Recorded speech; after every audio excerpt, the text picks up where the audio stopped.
Hi, I'm Dane Flanagan with ultraHealth Agency. Today we're going to go over resume conformity.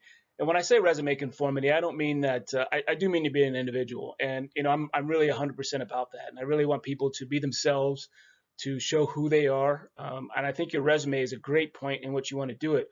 But also, too, you want to make sure that you're in line with the position that you're applying for, that you're current as to what you can do and what your skill set is, and that your experience really relates to how the strength of what you can do on this particular position.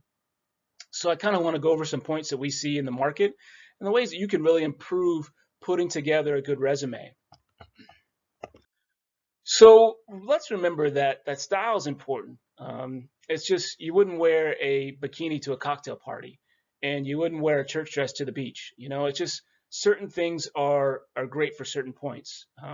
For instance, to take a meeting in Arizona and wear a three-piece suit during the summer wouldn't exactly be a good cultural fit for the type of climate there is in Arizona during the summer. So we want to be aware as to the style that we're putting forward.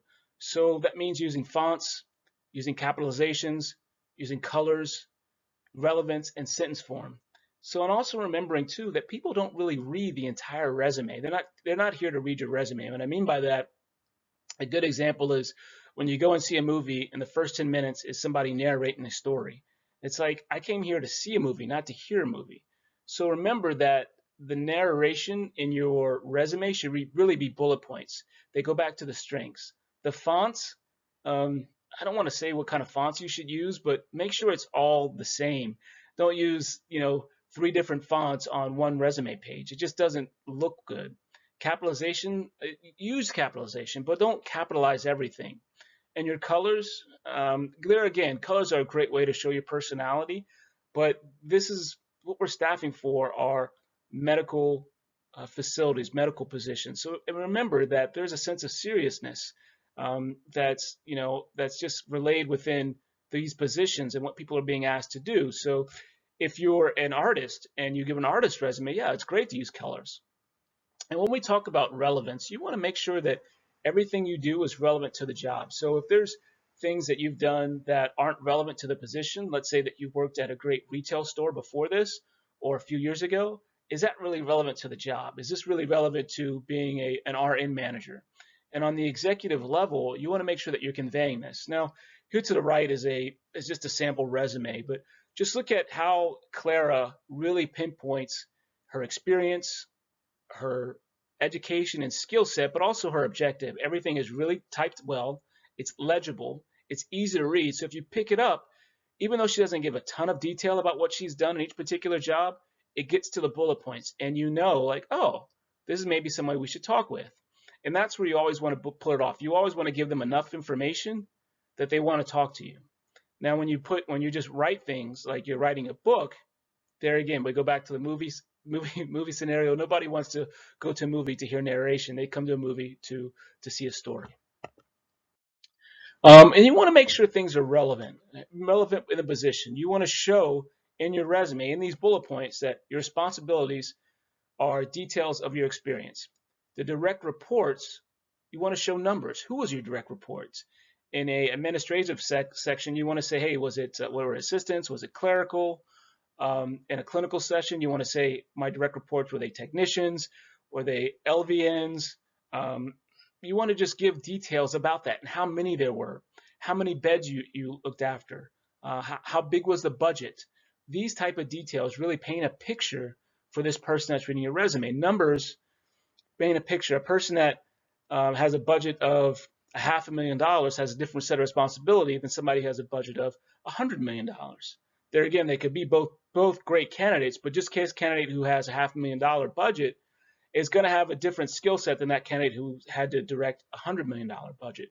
And you want to show your numbers. And also remember that these numbers and statistical data can also relate to, how well you've done, how many cases that you've taken care of, how many things that you've looked after on a day-to-day basis, and how you've brought down these numbers in a budget setting, and how you make the department better. Now, here I give a picture of a nurse holding a baby, showing care. There again, it paints a picture for this person.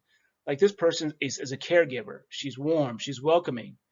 She probably makes a big difference in people's lives. Of course, you see it. Now, could you say this? How do you make a difference? How do you show that care? We also don't want to forget our skill sets. Sometimes that we just kind of run over them because what we do every day and we take it for granted. But our licensings, our software that we know, these different softwares point to the administrative software, especially as we talk about home health, as we talk about administrative, like how people come in, to some of the training that you've taken. These training is really important. It's not something that everybody has. Not every facility is the same. The person that works at a surgery center is not going to have the same training that a person who works at a hospital has, just because of the outflow of patients that come in. And also the core classes that you may have taken at the university. These are important. These are something that you could have taken as an elective courses. These are courses that you could have taken as part of your core courses, but they really show they should build the character of you, but also back to the relevant point of the job. Also, we want to talk about some of the clinics that you're active in. I know some people are active in clinics that are totally outside of the day-to-day facilities. Some of them are volunteer, some of them are neighborhood community, others are international based. Talk about those, give points. And also you want to talk about different languages that you speak, that your parents may have spoken. That way people get a sense of culturally, oh, what they would really fit in well here. And you want to show a resume that has focused direction. And when I say that, look, it's great that you're into a lot of different things, but you want to show that you're focused into the job. And there again, it's relevant for back what you're applying for. They have good decision making. These people that look over your resume should know that you're already a good decision maker, that you're goal orientated. What are your goals? And you can state that in 2 sentences. My goal is to, on the next steps, ... And you also want to show that you're prepared. You always want to be prepared for what people are asking for. There again, relevance of the resume, going back to the strong points, and really emphasizing your skill points. I'm Dane Flanagan from UltraHealth Agency. Stay well. Stay Ultra.